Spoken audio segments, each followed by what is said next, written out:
Hello friends, இப்போ நம்ம வந்து கத்திரிக்காய் கடைசல் எப்படி செய்கிறதுன்னு பார்க்க போகிறோம். இப்போ நான் வந்து 4 பேர் சாப்பிட்ற மாதிரி கத்திரிக்காய் எடுத்து வச்சுருக்கிறேன். 4 கத்திரிக்காய், கொஞ்சம் பெரிய சைஸு.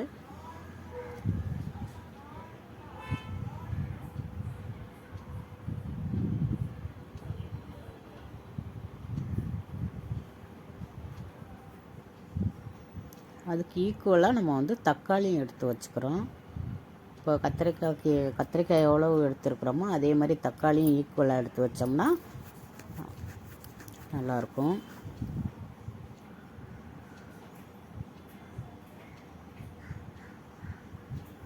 இப்போ ஒரு மண் சட்டியில் வந்து நம்ம வந்து கத்திரிக்காய் நறுக்குனதை போடுறோம்.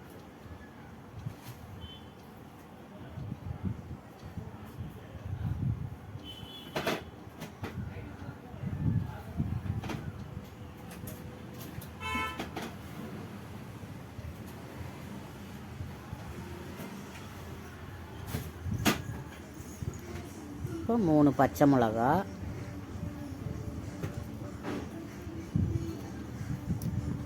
சின்ன வெங்காயம் வந்து ஒரு 2 கைப்பிடி அளவு நல்லா நிறைய நறுக்கி கொஞ்சம் உரித்து வச்சுக்கோங்க. 2 கைப்பிடி அளவு சின்ன வெங்காயம் தான் போடணும். அது போட்டால் தான் நல்லா டேஸ்ட்டாக இருக்கும். சின்ன வெங்காயம் இல்லைன்னா பெரிய வெங்காயம் 1 போட்டுக்கோங்க. அப்புறம் தக்காளியை போடுறோம்.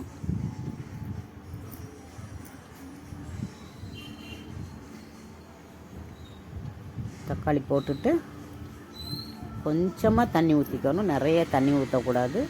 தண்ணி கொஞ்சமாக சேர்த்துக்கணும். ஏன்னா நம்ம கடையில் அப்போ தான் கொஞ்சமாக வரும். இல்லை தண்ணியை நிறைய வச்சிட்டோம்னா தண்ணி ஆகிடும் ரொம்ப.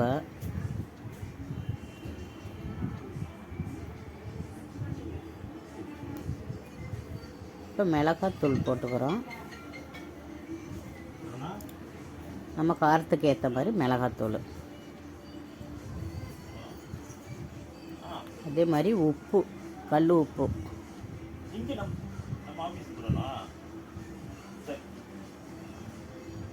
அதுவும் போட்டுக்கிறோம். நமக்கு தேவையான அளவு எவ்வளோன்னு நம்ம உப்பு சேர்த்துக்கிறோம். சேர்த்துட்டு அது அப்படியே நல்லா கிளறி விட்டுட்டு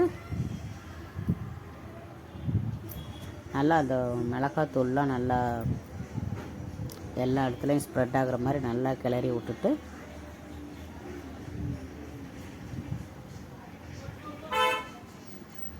ஒரு கைப்பிடி அளவு கொத்தமல்லி பொடிசாக நறுக்கி வச்சு அதை அப்படியே மேலாக தூவி விடணும்.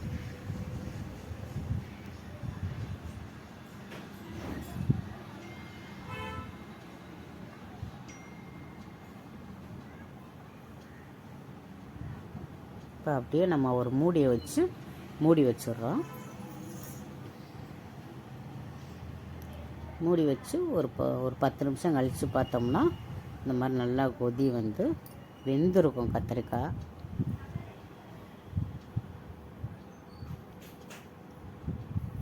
எல்லாமே கத்திரிக்காய், வெங்காயம், தக்காளி எல்லாமே நல்லா வெந்திருக்கும். பாருங்கள், நல்லா வெந்துருச்சு. இப்போ நம்ம அதை எடுத்து கொஞ்சம் ஆற வைக்கிறோம். ஆற வச்சுட்டு மத்தில் வச்சு நம்ம கடையிறோம். உங்களுக்கு கடைய முடியலைன்னா மிக்சியில் ஒரு அடி அடிச்சுக்கோங்க. நான் வந்து இது மண் சட்டியில் அப்படியே வச்சபடி அப்படியே கடைஞ்சிட்றேன். நல்லா கடைஞ்சாச்சு.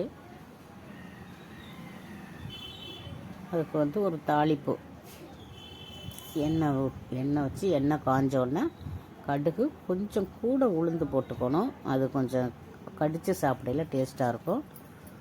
அதனால் கொஞ்சம் உளுந்து கொஞ்சம் கூட போட்டுக்கோங்க.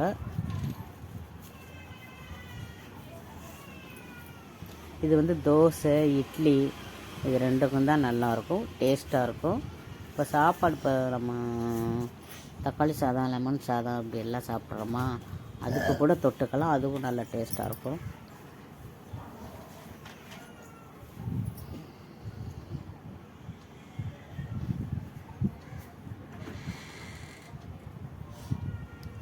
நல்லா கடைஞ்சாச்சு. அதில் இப்போ தாளிப்பை ஊற்றிட்டு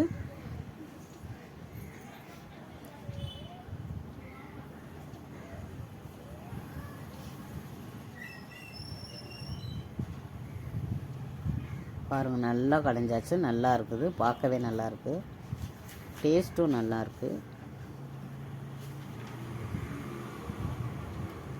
மோஸ்ட்லி தோசை இட்லிக்கு இது ரொம்ப நல்லா டேஸ்ட்டாக இருக்கும். நீங்களும் ட்ரை பண்ணி பாருங்கள் ஃப்ரெண்ட்ஸ்.